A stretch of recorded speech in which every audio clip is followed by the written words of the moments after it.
So one of the things that I did just a few weeks ago was head down to Deluxe Mastering with Tony Jack the Bear Mance, and he shared a few pearls of wisdom for all of us punters out here and all that. And he has a wonderful little thing called Mastering Music, Mastering Life.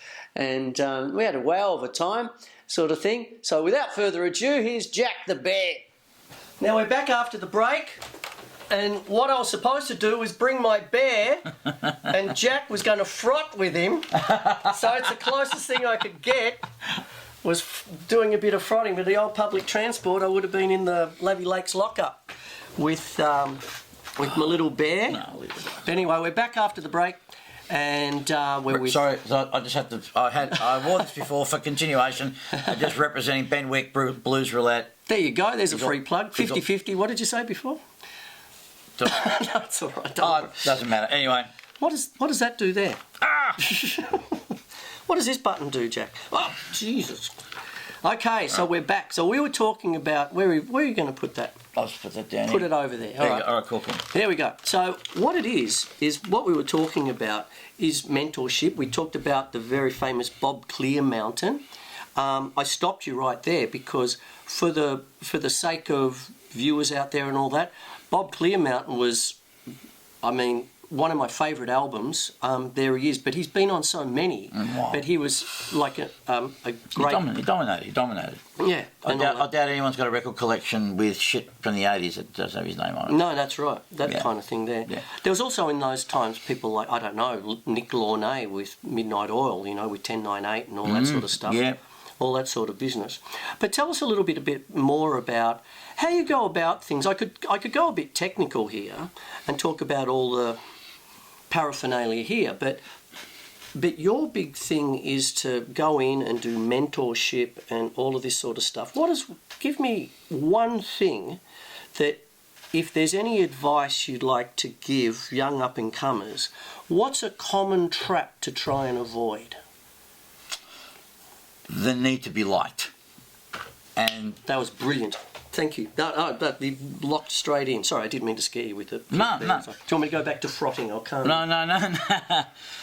No, and the reason I say that, because that is fundamentally key of what holds people back, is they don't think they're worthy, they don't think they're deserving, their self-esteem is low, and they're afraid of what people think about them, and their opinion counts. And social media is absolutely aggravating that phenomenon, where now you can buy likes and shares and followers and all this kind of stuff. And so, because the other thing, as an artist, as a creative, there's one thing to want to feel validated is a normal thing, and to feel sense of acceptance and belonging, and they love my art. It's, of course you'd like to have, that's a very nice thing to have, but it's when you're depending on that, or when it's like a needy relationship.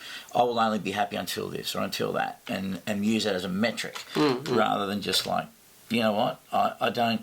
It's nice to have your approval, and I appreciate the fact that you appreciate what I'm into, but I don't need it because I'm self-assured. I have enough. My emotional bank account is high, right? Everyone's looking at the, my mentor Peter Sage talks about, and other people have heard this as well, is that people have, there's two accounts. There's a financial bank account and an emotional bank account.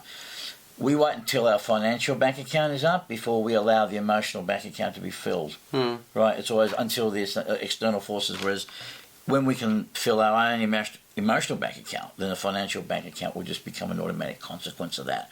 So it's flipping things around, But it's just talking to these kids about, really, the bottom line is when you can be okay with haters, which haters are nothing more than confused admirers, right? That's a great line. Yeah. And again, I'm not saying that I'm impervious to that sort of thing. I'm just better at sort of being able to stop and go, hang on a minute. So it's helping them with that kind of stuff, because if you can get them away from that, understand that they're perfect the way they are, there's nothing wrong with them, they're perfect expressions of life, that the validation they were seeking it wasn't out there, it was here. And when you're okay within your own skin and loving yourself, and people cringe at that term, to love yourself, it's almost this, there's a sissy element about it. But for the people who are uncomfortable with that, which if you're uncomfortable with that concept, or me saying that, that says something. So there's something to think about. But just to be okay with you, just comfortable in your skin, just like I accept that I am this height and I've got this and I've got that, and it's cool. Yeah, it's I've got great things about me, and I've got some stuff that's maybe not that great about me, but I'm okay with it. There's also a thing if there's that self-esteem as you talk about, there's also the risk of falling into the trap of perhaps becoming derivative. Because if you don't have the confidence of going with what you've got, that kind of thing, you're going to go with perhaps just what is safe. Yep. And all that.